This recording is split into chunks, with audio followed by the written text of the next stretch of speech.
Go interactive with X-Ray, where we bring trading experts to you live in the platform. Choose sessions, watch live market analysis, and catch up on your favorite market insights anytime. Ask questions and go one-to-one with leading experts on gold, oil, FX, crypto, indices, and equities. X-Ray, your very own analysis team, right at your fingertips. That's higher trading from MarketsX. Discover how some of the top executives are trading their own companies with our Insider Trades tool. See who's been buying or selling stock and what their trades say about insider sentiment. Use this unique big data tool to make more informed stock trades.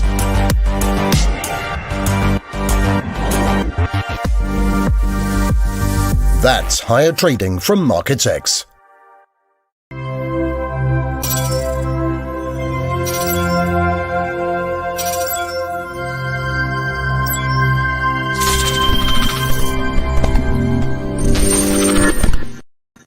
Boom, and we're live. What's happening, beautiful people? Happy Monday, everyone. Good morning, America. Good afternoon, Europe. And welcome, everyone, to our live stream. How are you guys doing this afternoon? Let me know how you're doing in the comments box below. And if you like what you see, guys, or if you don't like what you see, please share and subscribe, guys, and annoy your friends or your enemies with our daily broadcasts. Come on, be supportive. Don't be haters. Now, let's get down to business and see what is happening in the markets on this beautiful Monday, 22nd of February, 2021. Quiet economic calendar this Monday, with the only good news coming from the German IFO business climate data this morning, showing an increase that pushed the euro a tad higher during the European trading session. In other news, guys, we have the US stock markets pointing to another lower opening today, with the Dow Jones, the S&P 500 and the Nasdaq all pointing downwards. Great day for trading metals today as copper futures, iron ore, zinc and aluminium traded at their highest levels since 2018. Federal Reserve Chairman Jerome Powell will testify Tuesday and Wednesday in the U.S. Congress, keeping investors on the cautious side until then. More issues for Boeing, guys, after posting one of the most depressing earnings last week, as some 777 aircraft were grounded again after an engine of a Boeing 777 caught fire shortly after takeoff over the weekend in Denver, Colorado. Crude oil resumes rally today, trading just above $60 a barrel, on news that Texas refineries are getting back to normal. And Bitcoin, guys, topped $58,300 over the weekend, but retracted to $53,000 today after Elon Musk's comments on social media that cryptos are trading high. Some traders claim the correction was more of a technical thing and not triggered by any news. But stay tuned, guys. U.S. markets open coming up.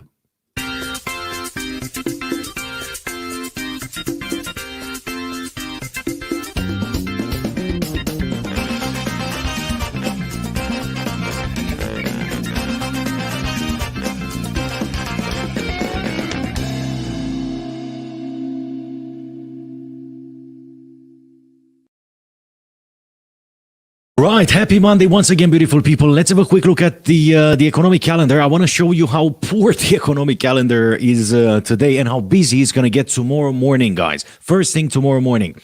So, as you see, we had quite a few announcements before market open. Today, we had three important announcements at 11 GMT plus 2, which was the German business expectations, the German current assessment, and the German IFO business climate, which usually gives us a very good indication on the economy in the Eurozone. In 25 minutes from now, guys, we're going to have the ECB President Christine Lagarde opening the week with a press conference, followed a press conference from the FOMC at 10:30 GMT plus 2, and then we're going to have the retail sales on the Kiwi dollar just before midnight. This is it for today. This is what's happening in the economic calendar. We have quite a few news, guys, which we're going to share with you in just a few minutes. But then, let's see, before that, let's see what's happening in the economic calendar tomorrow, guys, as it gets a bit busier.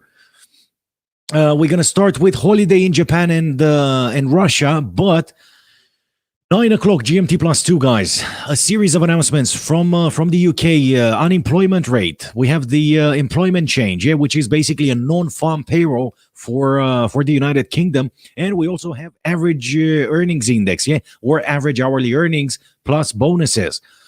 Okay, this is how we start the day tomorrow morning. Shortly after that, we're going to have the producer price index on the Swiss franc, guys. So for the currency traders, careful at whatever currency has the Swiss franc in the left or in the right. Okay, expect a bit of volatility. Lunchtime tomorrow, GMT plus 2, we're going to have the core CPI and the CPI numbers in the Eurozone, which again is very, very important for the Euro. And in the afternoon, we're going to have consumer confidence and Federal Reserve Chairman Jerome Powell starts testifying in front of the Congress. It's going to be a 48-hour testify, guys. So expect a bit of volatility this week, starting tomorrow afternoon, guys, on the US dollar.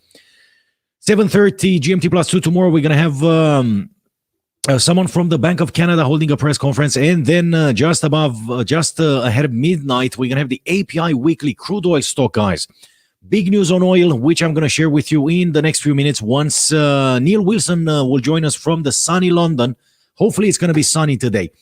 Now, I want to start with the news about Bitcoin, guys, which was released about 40 minutes ago. Okay, Bitcoin slips sharply from record highs is the headline.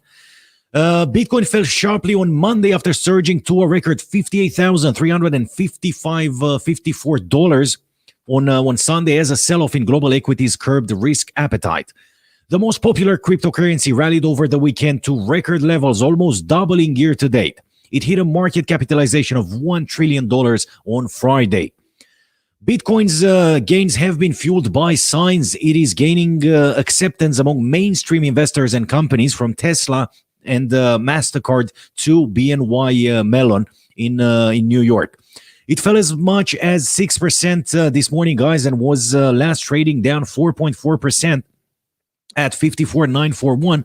Rival cryptocurrency Ether fell 7% to $1,798, also after hitting a record high on Saturday. Ethereum broke the $2,000 mark on Saturday, guys. Traders said the move was largely technical and not tied to any particular news catalyst, apart from the tweets of Mr. Elon Musk himself.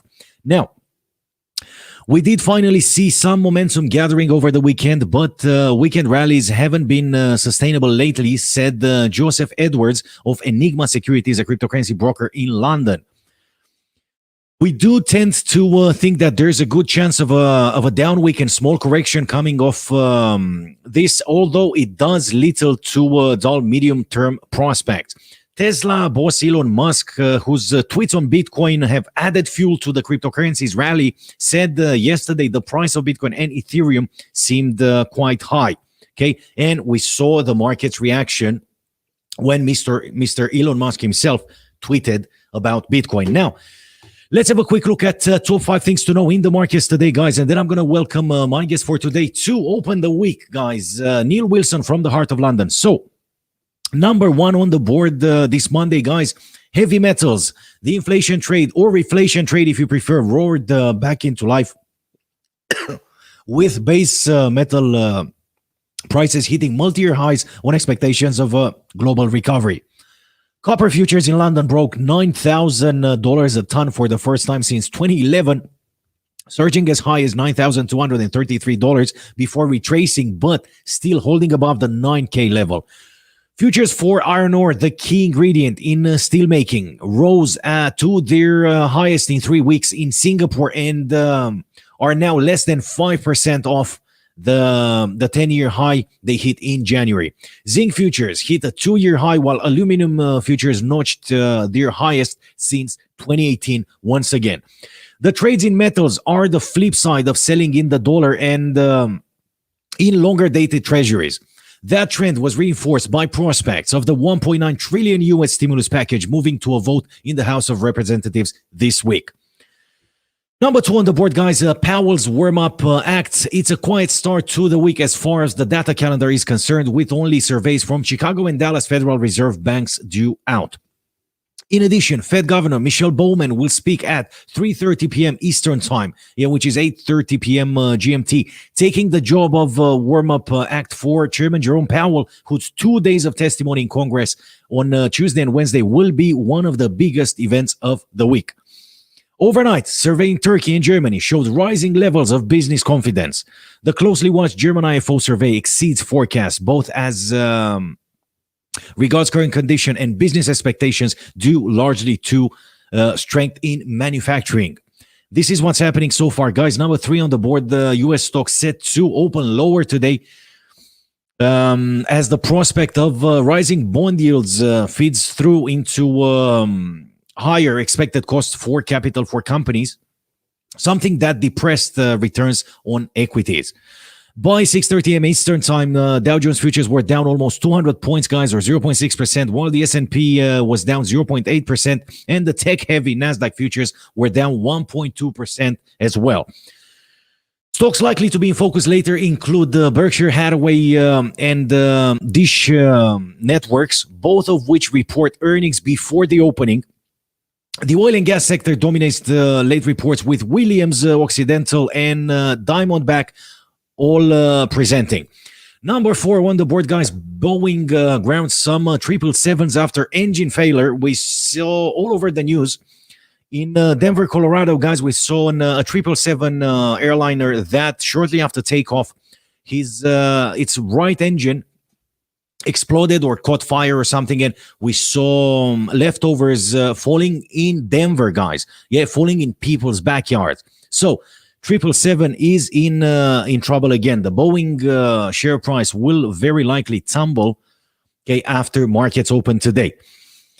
It's the latest embarrassment for the company, which has only just received permission from regulators to start flying its 737 MAX aircraft after 2 years on the ground in the wake of fatal accidents. Boeing stock was down 3.7% in pre-market trading today, while Raytheon, the owner of Pratt & Whitney, was down 2.9%, as Pratt & Whitney was the engine that blew up, or caught fire shortly after the takeoff. So keep an eye on that. Keep an eye on Pratt & Whitney as well. If you're a stock trader, if you have Pratt & Whitney share price on your trading platform, and most probably after the markets open today, both of them will move lower. And the last but not the least, guys, number 5 on the board, oil resumes rally. Crude oil prices started the week higher amid signs of the Texas energy complex starting to return to normal after last week's cold snap that took production wells, pipelines, and refineries all offline. CFTC data released on Friday had shown that last week's price surge had happened without any major support from speculative players, something that would suggest it will be harder to unwind this week. Overnight, Bloomberg also reported that the argument is brewing between Saudi Arabia and Russia at their next meeting to review oil output levels, with the Russians more eager than their Gulf partners to increase output levels. The Wall Street Journal also had reported last week that Saudi Arabia wants to reverse the unilateral cut of 1 million barrels a day that it made for February and March.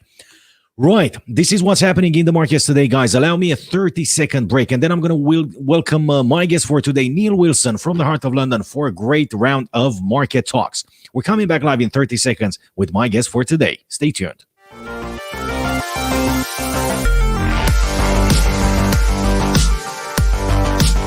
Keep your finger on the market pulse with the News Alerts tool. Stay up to date on the latest sentiment across all the major asset classes. Uncover bullish or bearish signals tied to specific assets that could be developing before major price moves, and track how news sentiment correlated with price in the past. Track the news volume on an asset, its fear index, and get a better feel for its underlying strength. All with News Alerts, your central hub for market information. That's higher trading from MarketsX. Right, and we're back, guys, with my guest for today from the sunny London, Neil Wilson, Chief Market Analyst at Markets.com. Neil, happy Monday. How are you? Yeah, I'm fine, thank you. Yeah, it's not so sunny this morning. It's pretty wet and miserable here. Back to the good old London weather. Yeah. Right. Bitcoin almost topped 60K over the weekend, but thank God we had Elon Musk's tweets to calm the markets down a bit. Ethereum up $2,000. Bitcoin almost 60K. What a madness, isn't it? Yeah, it is. I mean, it's as one thing's for sure, no one's using this as a currency right now. There's no way you're transacting in Bitcoin. Just no one's going to be doing that, and people are just sitting on it, hoping that it goes up. And I was just worried that if that's what you're doing, that's what everyone else is doing, then eventually the penny drops and the bottom comes out the market. We might be seeing that. I mean, we're seeing a big pullback right now. It's on the charts. It's really going for it. I mean, the futures in particular are down at nearly 50k. I think spot is what it was last time I looked. It was just under 52, but it's probably 51 now. I mean, it's really just come out this afternoon. I mean, Musk's tweet's always funny, but he said exactly the same thing about Tesla shares. Back in May last year, he said that the shares were too high, and in my opinion, I think that tweet over the weekend about Bitcoin was actually a bit of an in-joke about that. And you know, Tesla shares are up 500% since he tweeted that. So you know, I don't think it has any bearing on it as such. But yeah, the market's going to move, and I think, you know, as I said in my morning note, I think we've already had a 30% drawdown in Bitcoin this year from the January 8th peak to the January 21st low. It dropped 30%. So 30% off that 58,000 would take you down to 40,000. So I think, you know, near-term support is at 40,000. Wow, it's really going for it now. Yeah, so that's, you know, I easily see 40,000. Check this out, Neil. As we speak here live, guys, breaking news. Bitcoin is currently trading at $48,383. Bitcoin shed over $9,000 within the last 24 hours. How do you call that?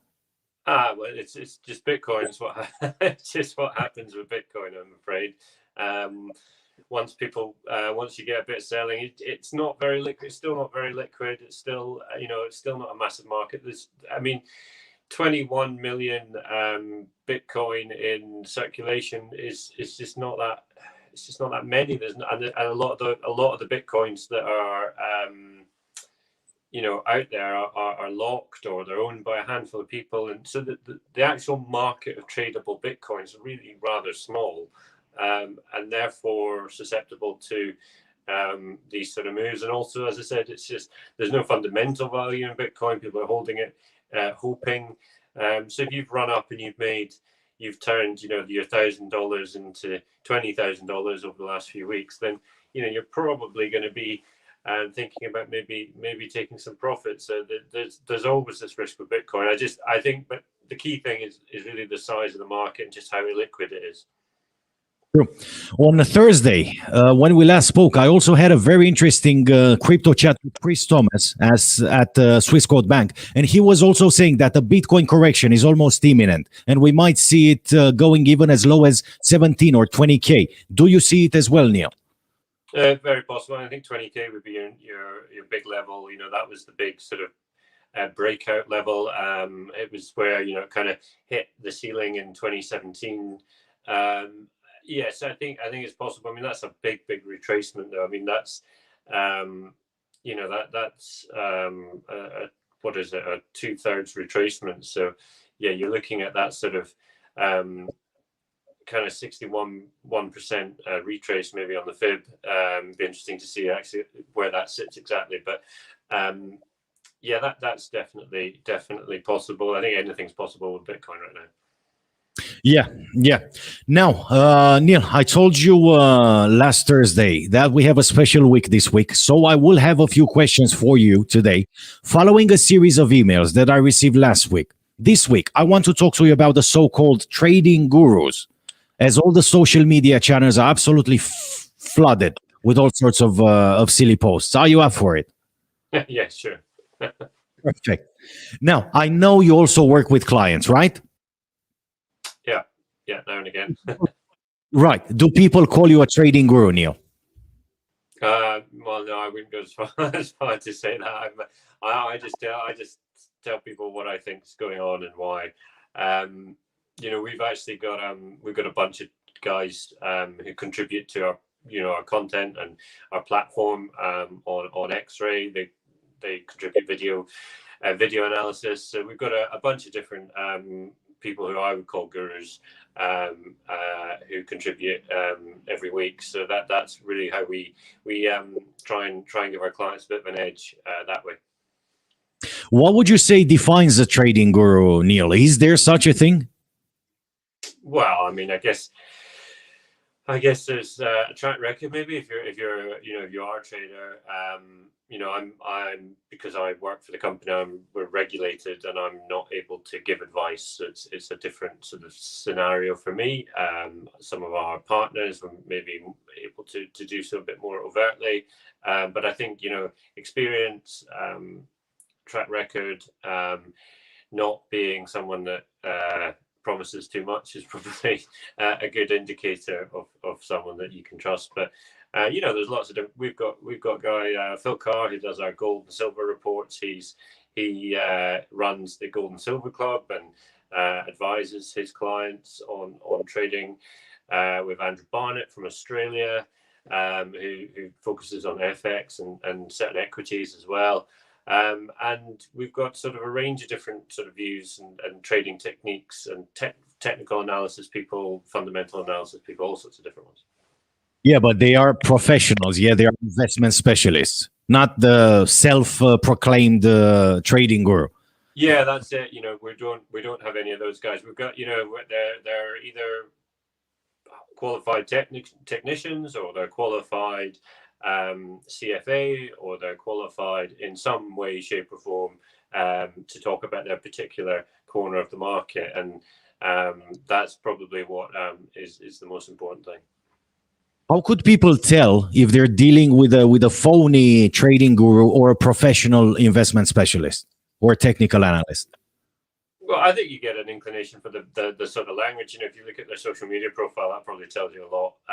Particularly if you've got these guys that are promoting a lifestyle rather than giving, sort of sage kind of responsible signals or advice.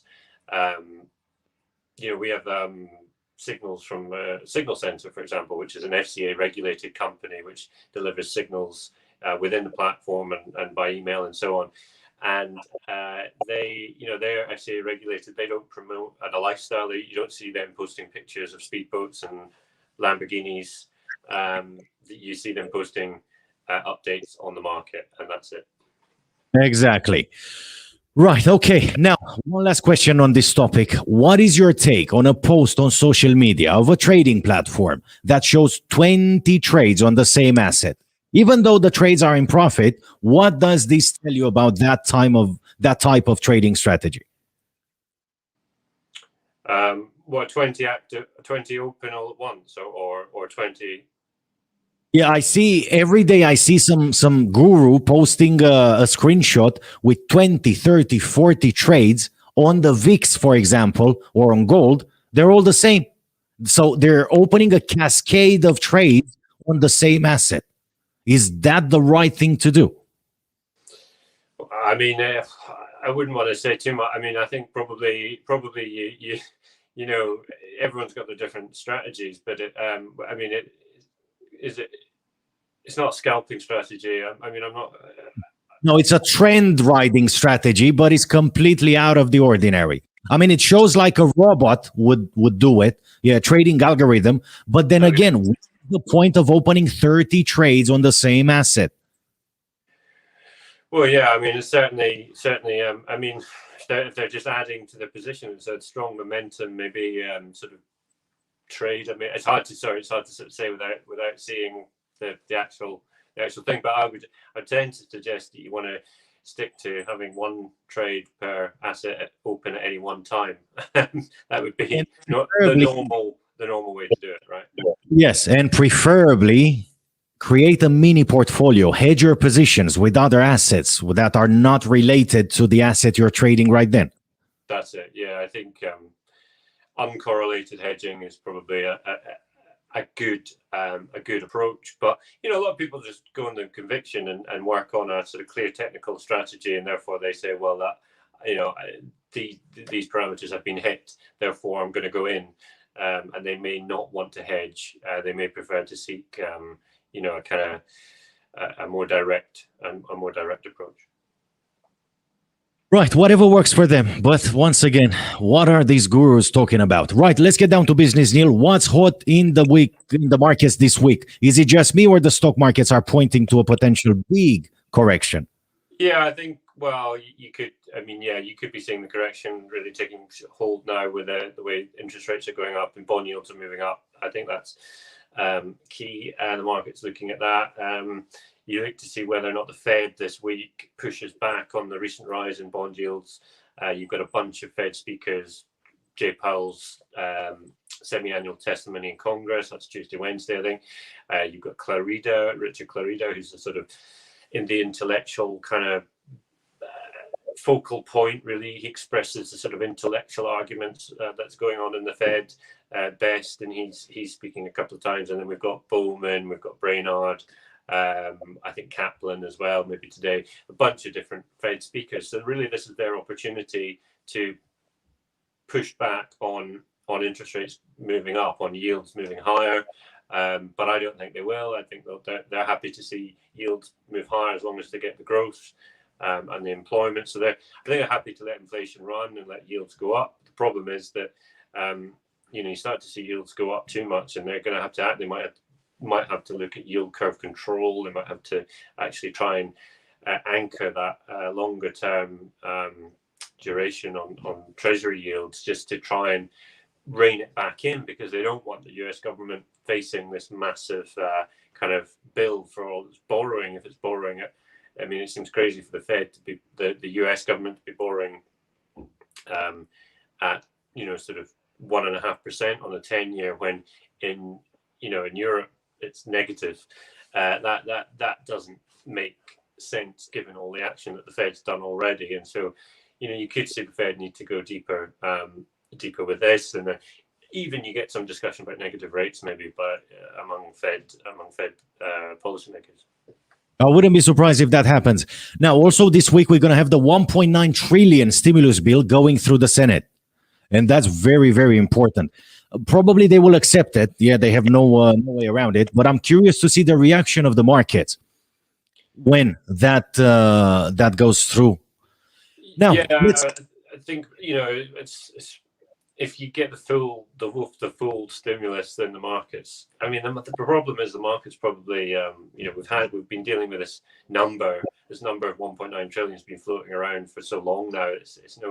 There's no benefit to passing it as such. It's simply that the market's already worked on that basis. So I don't think there's any kind of discount in the market based on the idea that they won't pass it or anything like that. I think it's fully priced, if you like.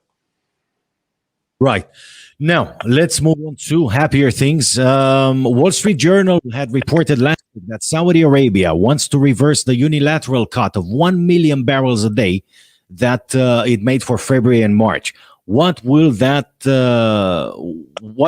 do to the oil price, Neil? Well, I think it's sort of largely expected. You got oil, I think it's a couple of bucks off the high.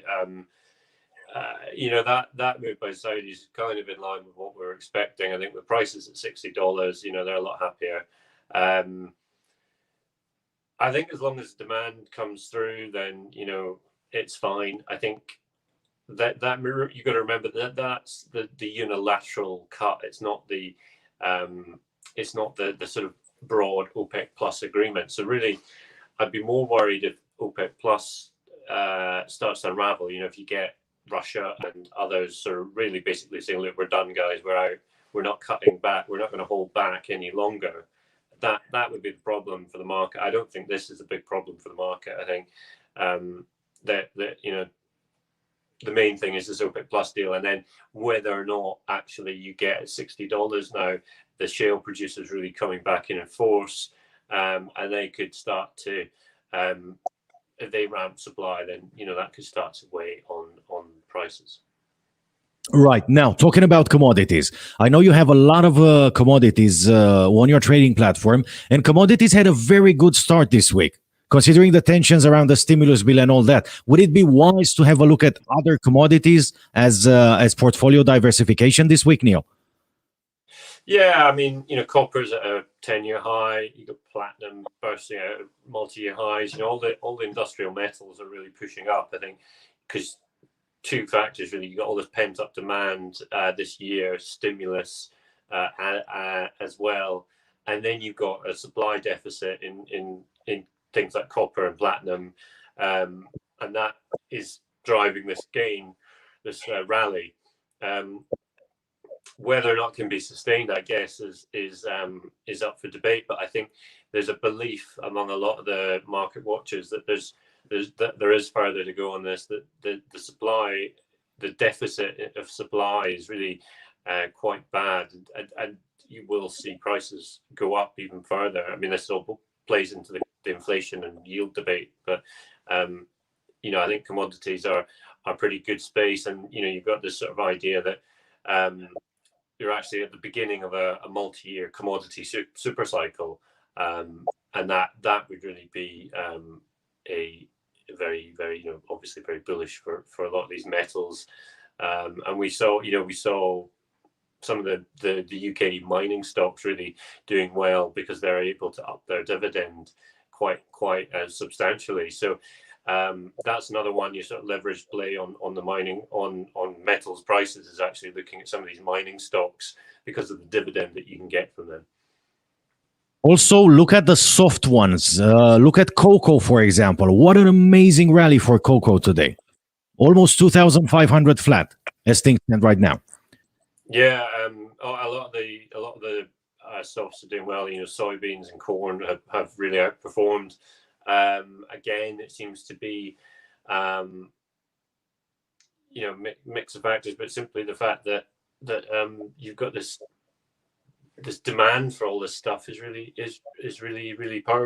strong right now, and getting it to the right people is tougher. And you've got a shortage of shipping containers and so on, and that's a factor as well. That's been a factor as well. And I think another one that I've seen lately is lumber prices really going through the roof, and that's because of all this pent-up building demand in the US as well. So yeah, commodities across the board looking very strong. So especially the soft ones or the energy ones might be a good asset to have a look at least this week. Yeah, while the money markets are a bit bumpy, let's say, awaiting for the end of the testimony of Jerome Powell on Wednesday. Yeah, for sure. I think that there's definitely something to be looked at there. Awesome. Neil Wilson, happy Monday once again. Thank you ever so much for being with us today. Are you going to wear another hat? Are you going to surprise us with your amazing hairstyle on Thursday?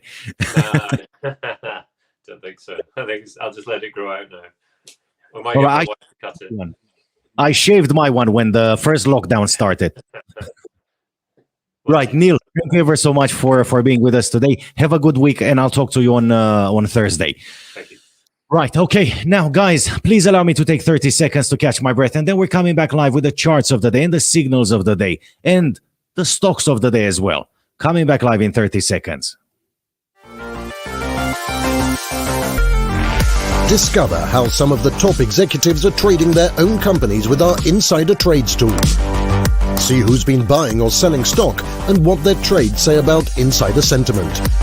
Use this unique big data tool to make more informed stock trades.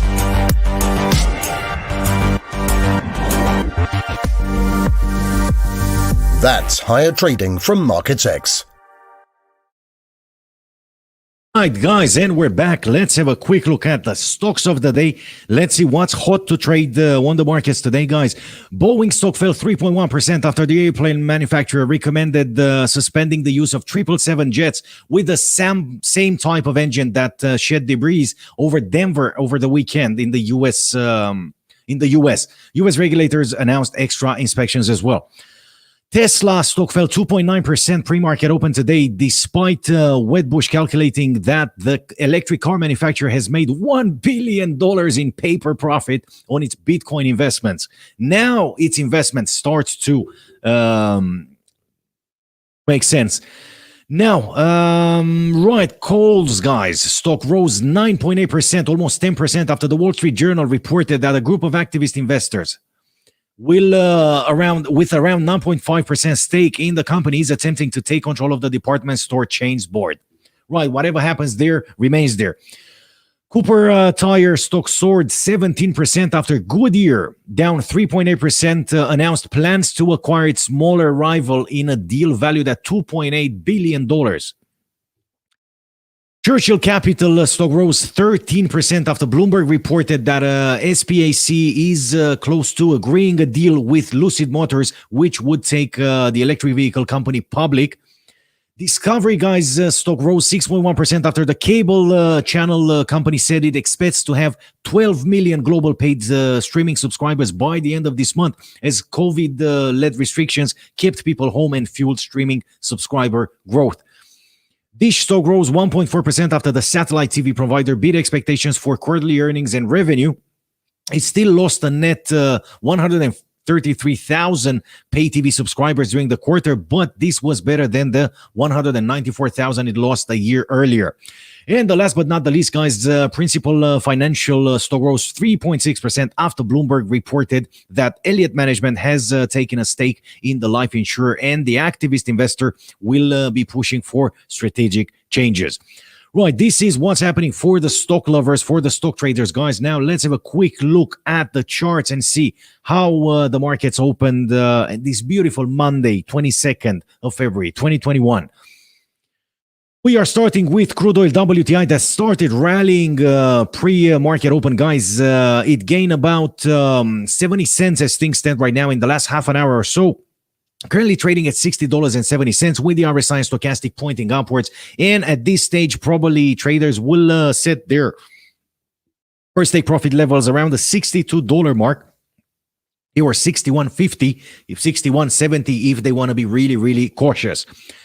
The euro, guys, the euro did fairly well today during the European trading session following the German business expectations and the IFO climate announced this morning, pushing the European currency at 121.44 versus the US dollar. We see a bit of a correction that's starting right now with the RSI and the stochastic turning around, guys.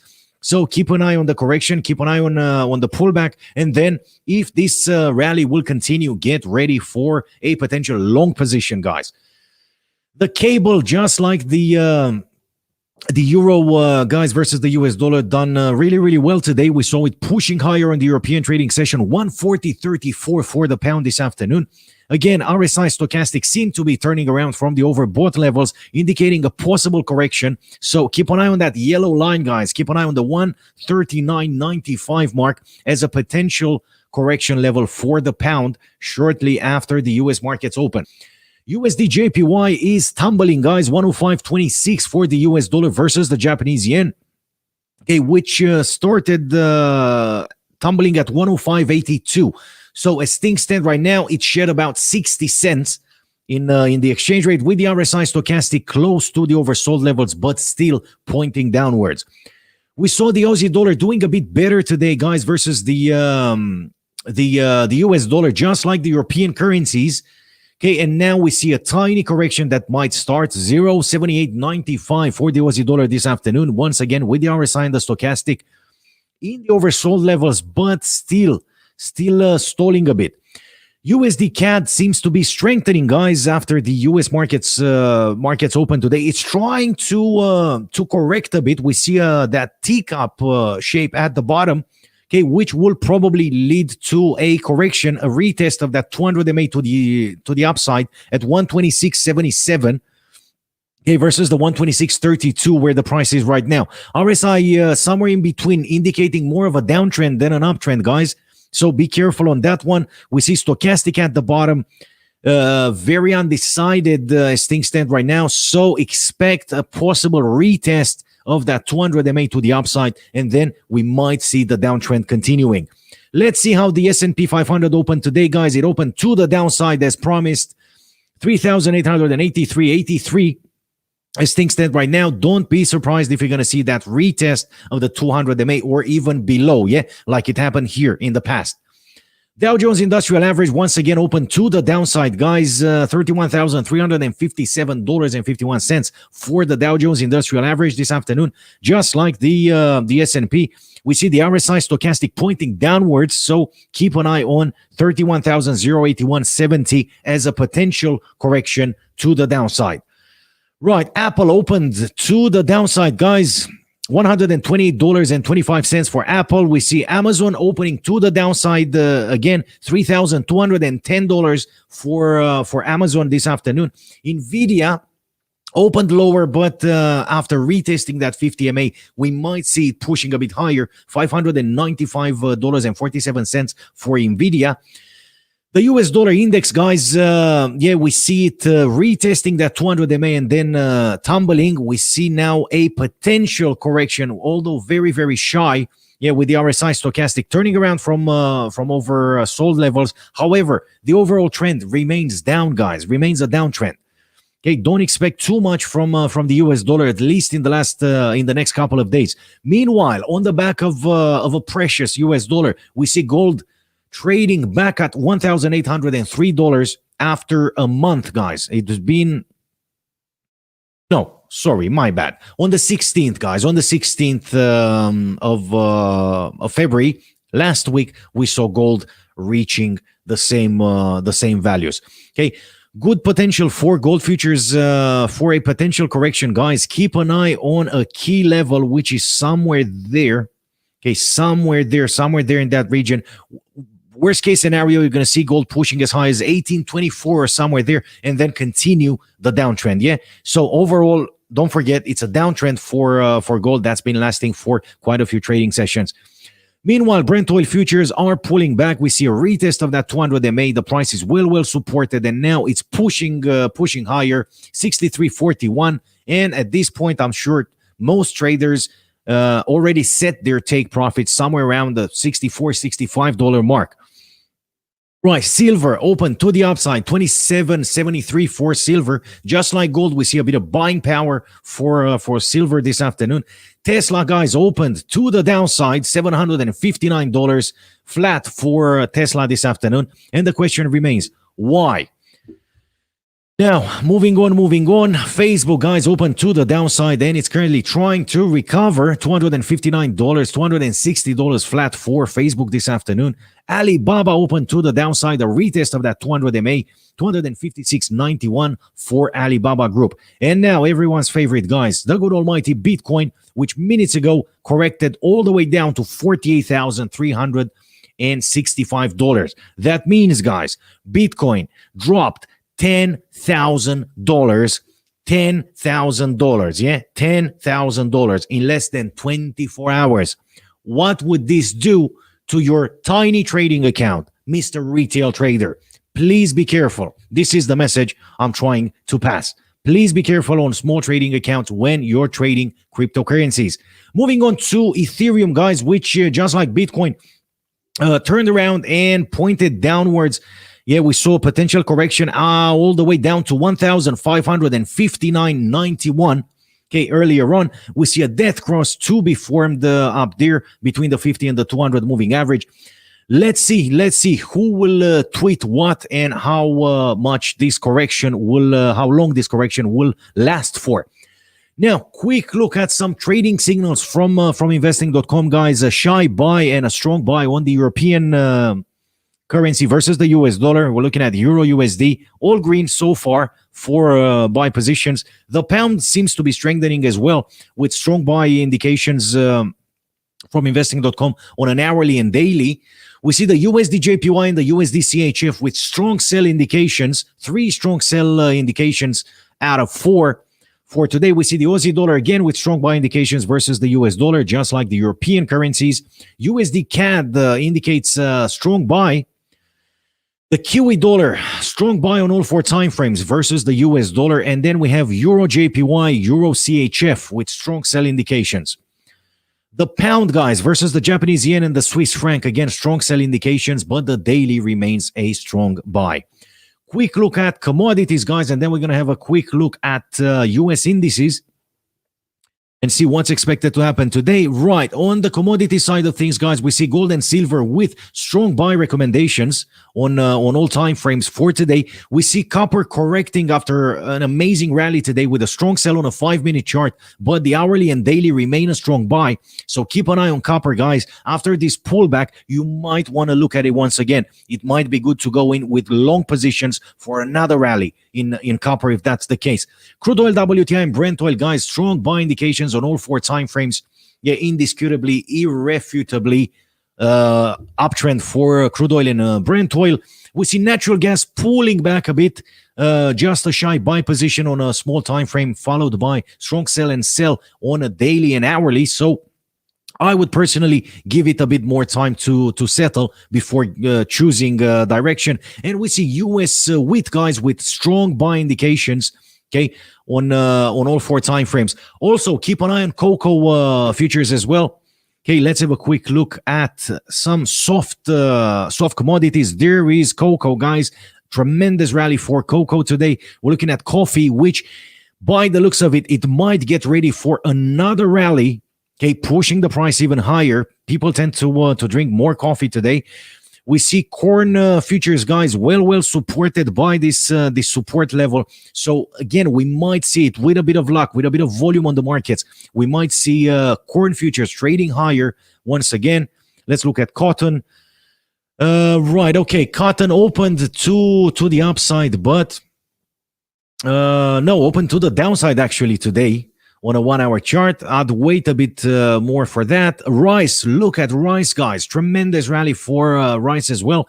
Probably this is the correction that many people are waiting for. So if that's the case, they're going to probably go long on this commodity and set their take profits somewhere higher, 1346 maybe a bit higher, maybe a bit lower. Okay, this is what's happening with rice futures. Soybean is trading sideways for a bit of time, but we can see it creating higher highs, guys. So it might be a good entry, a good long entry for soybean. Okay, it opened on the positive side today. Decent volume on the markets, I'd say. So we might see a bit of a push for soybean as well. Sugar opened on the positive note. Now, remember, guys, the gaps left on the trading platform, on the chart, will usually be filled. So if you're planning to go long on sugar, okay, keep an eye on this level, 1773, okay, somewhere in that region, as we have a big gap there.